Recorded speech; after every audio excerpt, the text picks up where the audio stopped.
Hi, ഇന്നത്തെ hero നമ്മളെ ചക്കയാണ്. ചക്ക തന്നെ നമ്മളെ സ്വന്തം. അപ്പം നമ്മൾ ആദ്യം തന്നെ പാത്രത്തിൽ ഇങ്ങനെ അരിഞ്ഞു കൊടുത്തിട്ടുണ്ട് ചക്ക.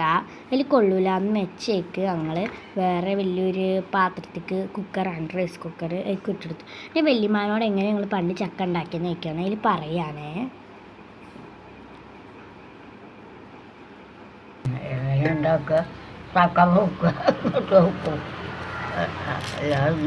എന്തൊക്കെ എട്ടീന്ന് പറയും.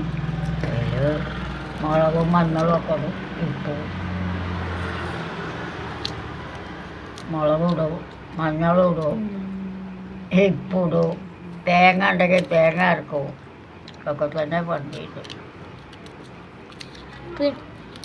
പിന്നെ എന്തേലും ഇട്ടിന്നോ? പിന്നെ അപ്പം അങ്ങനെ വല്യമ്മ പറഞ്ഞ മാതിരി തന്നെ മുളക് ഇട്ട് കൊടുത്തിട്ടുണ്ട്, ആവശ്യത്തിന് മുളക് പൊടി, പിന്നെ മഞ്ഞ പൗഡർ,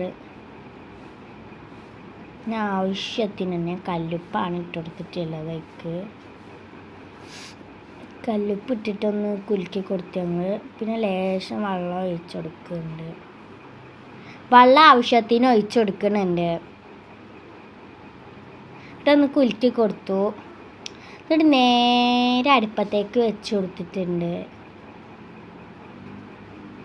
അടുപ്പത്ത് നിന്നൊന്നും പാടി ഒരു ഇളക്കി കൊടുത്ത് ഞങ്ങൾ കയ്യിലെടുത്തിട്ട് പിന്നെ ഞങ്ങൾ എന്താട്ടെ നേരെ പിന്നെ ആവശ്യത്തിന് വെള്ളം പിന്നെ ഒഴിച്ചെടുത്തു.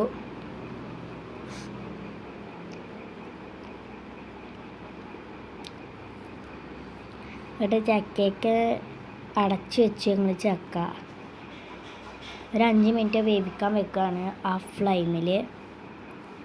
പിന്നെ ഞങ്ങൾ അതിക്ക് തേങ്ങ അരക്കാൻ പോയി. ആദ്യം തേങ്ങ ഇട്ടു, ചെറിയുള്ളി ഇട്ടു, കുരുമുളക് ഇട്ടു, ചെറിയ ജീരകം ഇട്ടു.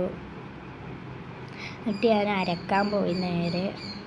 ഞാൻ അരക്കുകയാണ്. അപ്പം അരച്ചിങ്ങനെ നല്ല പരിപാടി. അപ്പോൾ പിന്നെ ചക്ക നല്ല വെന്ത് കുട്ടപ്പനായി കിട്ടിയിട്ടുണ്ട്. നമ്മൾ ആ ചക്കയൊക്കെ ഇട്ട് കൊടുത്തിട്ടുണ്ട്. ഇതാണ് ചക്ക കൂട്ടാൻ. ഞങ്ങൾ നോമ്പ് തുറക്ക് ഉണ്ടാക്കിയതാണ്. ചക്കയ്ക്ക് നല്ല മത്തിക്കറിയും ഉണ്ട്, പിന്നെ പത്തിരിയും നല്ല തേങ്ങ അരച്ച കോഴിക്കറിയും ജ്യൂസും ചായയും ചൂട് ചായയും ഒക്കെ ഉണ്ട്. അപ്പോൾ എൻ്റെ വീഡിയോ ഇഷ്ടപ്പെട്ടാൽ ലൈക്ക് ചെയ്യാനും ഷെയർ ചെയ്യാനും സബ്സ്ക്രൈബ് ചെയ്യാനും മറക്കരുത്. ബൈ.